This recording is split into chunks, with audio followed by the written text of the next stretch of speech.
Como vai, amados? Tudo bem? Estamos aqui desde a nossa base de apoio do projeto Programa de Apoio Evangelístico e queremos meditar. Estamos aqui numa manhã muito abençoada, na companhia dos galos, né? Tá aqui na frente tem uma chácara, quase uma chácara aqui na frente, né? E olha, o fundo musical aqui não pode.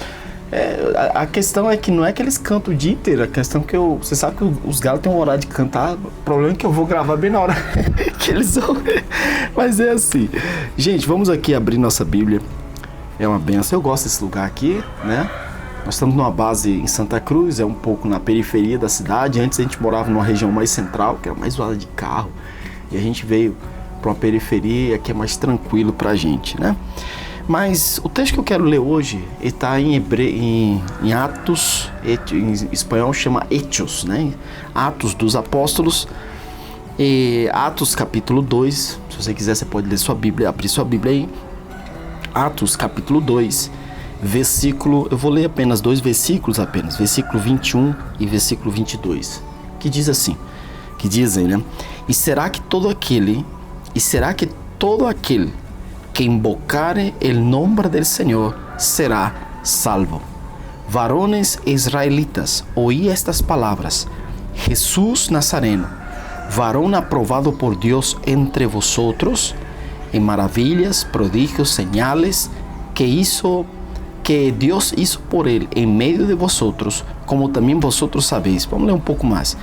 A este entregado por determinado consejo y providencia de Dios, prendisteis y matasteis por mano de inicuos y crucificándolo, al cual Dios levantó, suelto los dolores de la muerte, por cuanto era imposible ser detenido de ella. Amém?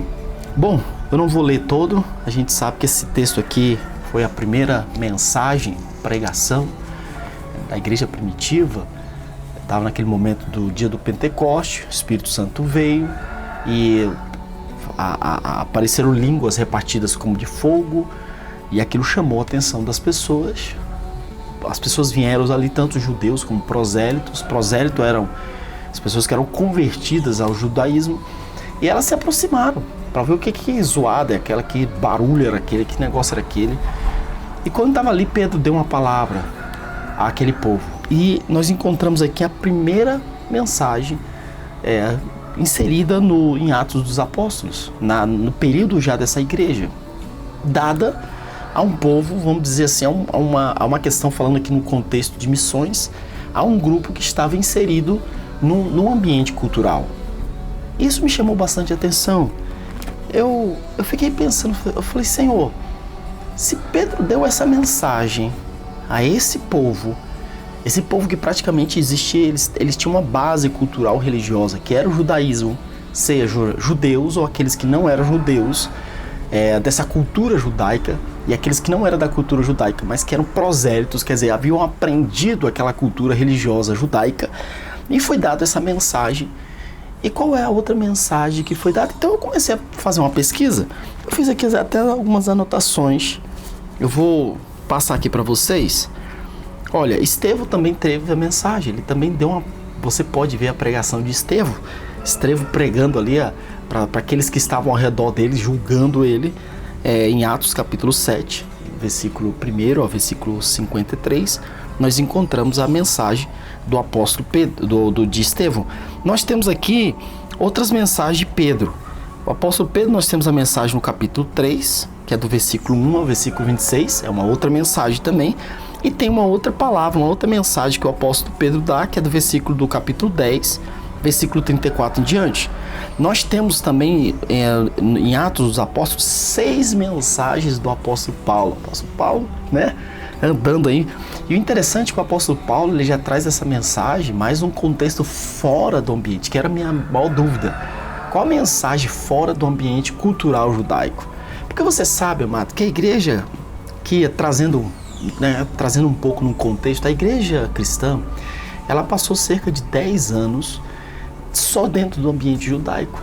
E depois desse tempo, houve uma intervenção de Deus, né? A ordem era para que eles pudessem ir às nações.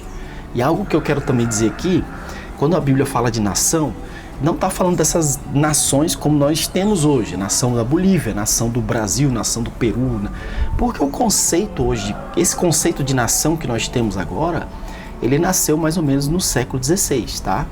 Então, se esse conceito político de nação nasceu no século XVI, então com certeza a Bíblia não está falando de nação, esse tipo de nação.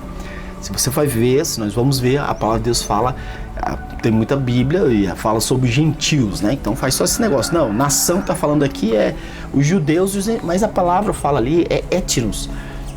Existe uma outra palavra em grego, tá? Eu não sou esperto em grego, não tenho... A realidade é essa, mas a gente procura estudar, ver um pouquinho, né, como é que é o significado disso. Mas o que traz a palavra é essas nações, está falando de etnias.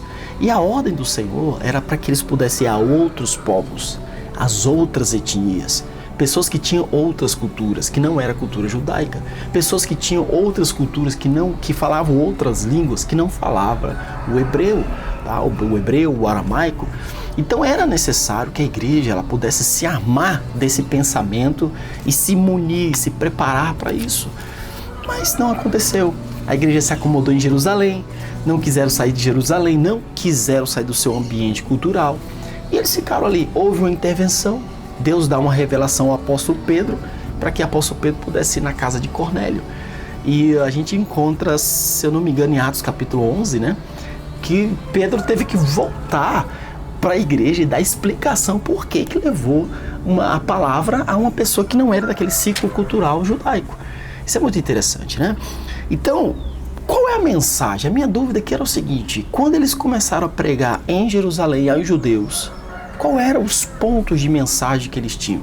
E quando eles começaram a pregar para fora, para outras nações, qual eram os pontos de mensagem? Você vai encontrar 3 pontos interessantes.